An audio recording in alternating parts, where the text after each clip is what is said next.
Hello food lovers, welcome to our channel. నేను మీ రాణి Erramsetti. Friends, 1 cup Bombay రవ్వతో 1 cup బెల్లంతో అప్పటికప్పుడే మనం బూరెలు అనేవి చేసి ఫ్యామిలీకి సర్వ్ చేయొచ్చండి. చాలా కమ్మగా ఉంటాయి. స్వీట్ అంటే ఇష్టపడే వారి కోసం ఈ రెసిపీ బాగా నచ్చుతుందండి. ఎక్కువ ఇంగ్రీడియంట్స్ కూడా వేయాల్సిన పని లేదు. చాలా టేస్టీ రెసిపీ. మీరు వీడియోని మధ్య మధ్యలో స్కిప్ చేయకుండా ఫస్ట్ నుంచి లాస్ట్ వరకు చూడండి. అలాగే నా ఛానల్ని ఫస్ట్ టైం వాచ్ చేసిన వారు సబ్స్క్రైబ్ చేసుకుని పక్కనే ఉన్న బెల్ బటన్ని క్లిక్ చేయండి. నేను పెట్టబోయే రెసిపీస్ అన్నీ మీ ఫోన్కి నోటిఫికేషన్కి వస్తాయి. ఇంకా ప్రాసెస్ స్టార్ట్ చేద్దాం. ఇలా 2 కప్పుల బొంబాయి రవ్వ తీసుకుని 1 కప్పు నిండా బెల్లం తీసుకుని ప్రాసెస్ అనేది స్టార్ట్ చేయబోతున్నానండి. మీరు ఏ కప్పుతో బొంబాయి రవ్వ కొలుచుకుంటే అదే కప్పుతో 1 కప్పు రవ్వకి 2 కప్పుల వాటర్ తీసుకోండి. స్టవ్ ఆన్ చేసుకుని కళాయి పెట్టుకుని 2 కప్పుల బొంబాయి రవ్వకి 4 కప్పులు వాటర్ పోసానండి. నేను ఈ 4 కప్పుల వాటర్ కూడా బాయిల్ చేసుకుందాం. ఇప్పుడు కొంచెంగా సాల్ట్ వేసుకోండి. 1/2 టీ స్పూన్ సాల్ట్ వేసుకుని 1 టేబుల్ స్పూన్ నెయ్యి కానీ బటర్ కానీ వేసుకోండి, లేదంటే ఆయిల్ వేసుకోండి. ఇదంతా వాటర్లో బాగా కరిగిన తర్వాత వాటర్ బాయిల్ అవ్వటం స్టార్ట్ అయ్యింది కదా, ఈ టైంలో మనం కొలిచి రెడీగా పెట్టుకున్న బొంబాయి రవ్వని 2 కప్పుల్ని అలా వాటర్లో వేసేసుకుని బాగా కలుపుకుందాం. ఉండలు అనేవి ఏమీ లేకుండా బాగా కలుపుకోవాలి. వాటర్లో ఆయిల్ అనేది వేసాం కదా, రవ్వ అనేది ఉండలు లేకుండా చక్కగా కలిసిపోతుందండి. ఇలా ఫ్లేమ్ తగ్గించుకుని మంటని సిమ్లో పెట్టుకుని బాగా కలిపేసుకున్నట్లయితే వెంటనే రవ్వ అంతా కూడా ఉడికిపోతుంది. ఇలా కళాయి నుంచి రవ్వ ముద్ద అనేది సపరేట్ అయ్యేంత వరకు మగ్గించుకోండి. తేమ అనేది ఏమీ లేకుండా రవ్వ ముద్ద అనేది గట్టిగా రావాలండి. ఆ టైం వరకు ఉడికించుకున్న తర్వాత కళాయి పక్కన పెట్టుకుని వేరొక గిన్నె పెట్టుకోండి స్టవ్ మీద. ఇప్పుడు గిన్నెలోకి కొలుచుకుని రెడీగా పెట్టుకున్న కప్పు బెల్లము 1/2 కప్పు వాటర్ వేసుకుని బెల్లాన్ని బాగా కరిగించుకోండి.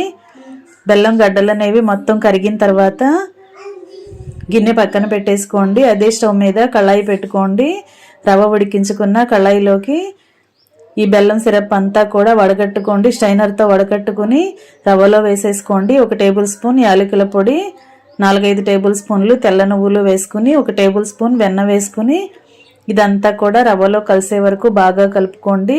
బెల్లం సిరప్ అంతా కూడా మనం ఉడికించి రెడీగా పెట్టుకున్న రవ్వ ముద్దలో కలిసిపోవాలండి. బెల్లం సిరప్ అనేది పాకం రావాల్సిన పని లేదు. బెల్లం అంతా బాగా కరిగితే సరిపోతుంది.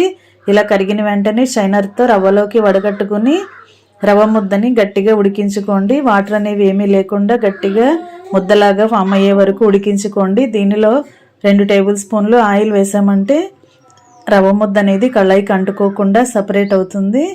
ఇంతవరకు కూడా ఉడికించుకుని పెట్టుకోండి. మనం చేతితో రవ్వని టచ్ చేసినట్లయితే రవ్వ అనేది చేతికి అంటుకోకుండా ఉండాలి. అంతవరకు కూడా రవ్వని ఉడికించుకోండి. రవ్వ అనేది పల్చగా ఉన్నట్లయితే మనం డీప్ ఫ్రై చేసుకునేటప్పుడు స్నాక్స్ అన్నీ కూడా ఆయిల్ ఎక్కువగా పీల్ చేసుకుంటాయండి. అలా కాకుండా రవ్వ చపాతీ ముద్దలాగా గట్టిగా ఫామ్ అయ్యేంత వరకు కూడా ఉడికించుకోండి. ఫ్లేమ్ సిమ్లో పెట్టుకుని స్లోగా మగ్గించుకున్నట్లయితే రవ్వ అంతా కూడా ముద్దలాగా దగ్గర పడుతుంది.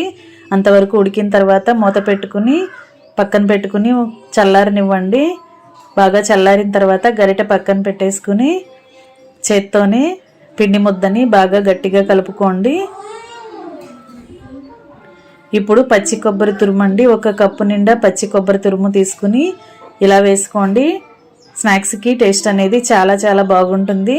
కొబ్బరి లేకుండా కూడా చేసుకోవచ్చండి, కానీ కొబ్బరి వేసుకుంటే రెసిపీకి టేస్ట్ చాలా బాగుంటుంది. ఇలా పచ్చి కొబ్బరి తురుము కూడా వేసుకుని తురుమంతా కూడా రవ్వ ముద్దలో కలిసే వరకు చేత్తోనే బాగా కలుపుకోండి. గరిటె పక్కన పెట్టుకుని ఇలా పిండిని చేత్తో కలుపుకున్నట్లయితే రవ్వ అంతా కూడా సాఫ్ట్గా వస్తుంది. ఇలా మొత్తం కలిసిన తర్వాత రవ్వ ముద్దని ఒక గిన్నెలోకి వేసుకోండి. చేతికి ఆయిల్ అప్లై చేసుకుని ఏదైనా ప్యాకింగ్ కవర్ కానీ ఆయిల్ ప్యాకెట్స్ కానీ కట్ చేసుకుని తీసుకోండి. దీనికి కొంచెం ఆయిల్ అప్లై చేసుకుని మనం ఉడికించి రెడీ చేసుకుని పెట్టుకున్న రవ్వ ముద్దని ముద్దలో నుండి కొంచెం కొంచెంగా పిండిని తీసుకుంటూ ఇలా బూరెల్లాగా ఒత్తుకోండి. కొబ్బరి బూరెల్లాగా ఒత్తుకోండి. బొంబాయి రవ్వతో కొబ్బరి బూరెలండి. బెల్లం కొబ్బరి బూరెలు చాలా చాలా బాగుంటాయి.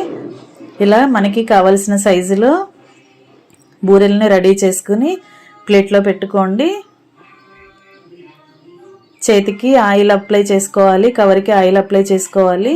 అలా చేసుకున్నట్లయితే మనం ఈజీగా వీటిని రవ్వ బూరెల్ని కవర్ మీద ఒత్తుకోవచ్చండి. ఇలా రెడీ చేసుకుని మరీ పల్చగా చేయకూడదు, మరీ మందంగా చేయకూడదండి, కరెక్ట్గా చేసుకోండి. ఇలా నేను చూపించే విధంగా అన్నిటినీ ఒత్తుకుని ప్లేట్లో పెట్టుకోండి. అదే విధంగా ఉడికించి పెట్టుకున్న పిండి అంతా కూడా ఇదే విధంగా చేసుకుని ప్లేట్లో రెడీ చేసి పెట్టుకోండి. ఇలా మొత్తం అన్నీ కూడా రెడీ చేసుకున్న తర్వాత కుకింగ్ ప్రాసెస్ అనేది స్టార్ట్ చేద్దాం. స్టవ్ ఆన్ చేసి కళాయి పెట్టుకుని డీప్ ఫ్రైకి సరిపడా ఆయిల్ పోసుకోండి. ఆయిల్ బాగా కాగిన తర్వాత ఫ్లేమ్ని తగ్గించుకుని ఆయిల్కి పట్టినన్ని కొబ్బరి బూరెల్ని వేసుకోండి. సూజీ కొబ్బరి బూరెల్ని వేసుకోండి. ఒకవైపు బాగా ఫ్రై అయిన తర్వాత వేరొక వైపు టర్న్ చేసుకోండి. వేసిన వెంటనే గరిటెను పెట్టకుండా కొంచెం సేపు ఫ్రై అయిన తర్వాత క్రిస్పీగా వచ్చిన తర్వాత గరిటెతో వేరొక వైపుకి మార్చుకోండి. ఇదే విధంగా రెండు వైపులా కూడా ఫ్రై చేసుకోండి. మనం ఆయిల్లో వేసిన వెంటనే ఇలా పొంగుతూ చక్కగా ఉడుకుతాయండి. ఈ విధంగా చేసుకోండి. ఒకవైపు బాగా ఫ్రై అయిన తర్వాత వేరొక వైపుకు టర్న్ చేసుకుని ఫ్రై చేసుకోండి. ఇదే విధంగా రెండు వైపులా కూడా బాగా ఫ్రై చేసుకోండి. ఫ్లేమ్ని మరీ హైలో పెట్టామంటే బూరెలన్నీ మాడిపోతాయండి. అలా కాకుండా మీడియం ఫ్లేమ్లోనే పెట్టుకుని ఉడికించుకున్నట్లయితే లోపల వరకు కూడా కరెక్ట్గా ఫ్రై అవుతాయి. ఫ్లేమ్ని బాగా తగ్గించి సిమ్లో పెట్టుకున్నామంటే కొబ్బరి బూరెలు అనేవి ఆయిల్ ఎక్కువగా పీల్చేసుకుంటాయి. అలా కాకుండా మీడియం ఫ్లేమ్లో పెట్టుకుని మాత్రమే వీటిని ఫ్రై చేసుకోవాలండి. ఇలా ఫ్రై అయిన తర్వాత గరిటె నుంచి తీసుకుని వేరొక ప్లేట్లో పెట్టేసుకోండి. అదేవిధంగా మిగిలిన కొబ్బరి బూరెల్ని కూడా అలాగే ఆయిల్లో వేసి ఫ్రై చేసుకోండి. ఇంకా రెడీ అయిపోయాయండి సూజీ కొబ్బరి బూరెలు. ఎంతో టేస్టీగా ఉంటాయి, చాలా చాలా కమ్మగా ఉంటాయి. స్వీట్ ఇష్టపడేవారు అప్పటికప్పుడే ఇలా ప్రిపేర్ చేసుకోవచ్చండి. ఈ ప్రాసెస్ అంతా కూడా సింపుల్గా అయిపోతుంది. తక్కువ ఇంగ్రీడియంట్సే కదా. బెల్లము, సూజీ రవ్వ, యాలకుల పొడి, అలాగే 2 టేబుల్ స్పూన్లు నెయ్యి ఉంటే అప్పటికప్పుడే మనం ఈ స్నాక్స్ అనేవి ప్రిపేర్ చేసుకోవచ్చు. ఇంకా ఫ్యామిలీకి సర్వ్ చేయటమే ఎంతో కమ్మగా ఉండే సూజీ కొబ్బరి బూరెలు రెడీ అయిపోయాయి. మీకు కనుక వీడియో నచ్చినట్లయితే లైక్ చేయండి. అలాగే మీ ఫ్రెండ్స్కి, ఫ్యామిలీ మెంబర్స్కి ఈ రెసిపీ షేర్ చేయండి. నా ఛానల్ని ఫస్ట్ టైం వాచ్ చేసిన వారైతే సబ్స్క్రైబ్ చేసుకుని పక్కనే ఉన్న బెల్ బటన్ని క్లిక్ చేయండి. నేను పెట్టబోయే రెసిపీస్ అన్నీ మీ ఫోన్కి నోటిఫికేషన్కి వస్తాయి. ఓపెన్ చేసి చూడవచ్చు. ఛానల్ని సబ్స్క్రైబ్ చేసుకోండి. మరొక రెసిపీతో మళ్ళీ కలుద్దాం. Thanks for watching. నేను మీ రాణి ఎర్రంశెట్టి.